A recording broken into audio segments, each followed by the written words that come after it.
زندگی میں پرسکون رہنے کے لیے بہت سے مواقع ملتے ہیں۔ ایک بہت پیارا واقعہ جو میں اپنے اکثر دوستوں کو بھی اور بزرگوں کو بھی سناتا رہتا ہوں اور اپنے عزیز و اقارب کو بھی اکثر سناتا رہتا ہوں کہ ایک مرتبہ بھائی یزید بستامی رحمۃ اللہ تعالی علیہ گلی سے گزر رہے تھے اور گلی کے دوسرے کونے سے کتا آ رہا تھا۔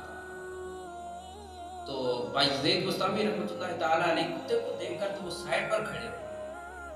بھائی یزید بستامی رحمۃ اللہ تعالی نے جب کتے کو دیکھ کر سائڈ پر کھڑے ہوئے تو کتا انہیں دیکھ کر بھونکنے لگا۔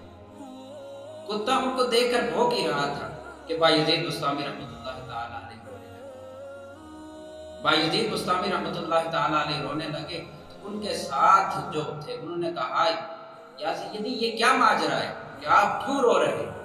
کتا ہی تو بھونکا ہے۔ انہوں نے کہا بھائی یزید بستامی رحمۃ اللہ تعالی علیہ کہنے لگے یہ کتا نہیں بھونکا مجھے بلکہ کتے نے مجھے سوال کیا کہ اے بندے تو نے ازل میں کون سی نیکی کی تھی یا کون سی ایسی عبادت کی تھی جو اللہ پاک نے تجھے بھائی یزید بستامی بنا دی، یا تو نے ایسا کون سی عبادت کی تھی کہ اللہ پاک نے تجھے بھائی یزید بستامی بنا دی، اور میں نے کون سی ازل میں ایسا گناہ کیا تھا کہ اللہ پاک نے مجھے کتا بنا دیا، یا کون سی ایسا غلطی کی تھی کہ اللہ پاک نے مجھے کتا بنا دیا۔ تو بھائی یزید بستامی رحمۃ اللہ تعالی علیہ روتے ہوئے انہوں نے جب یہ الفاظ کہے، اگر ہم سمجھنے والے ہو جائیں تو بہت سی ہماری جو ٹینشنیں پریشانیاں ہوتی ہیں یہ دور ہو جائیں۔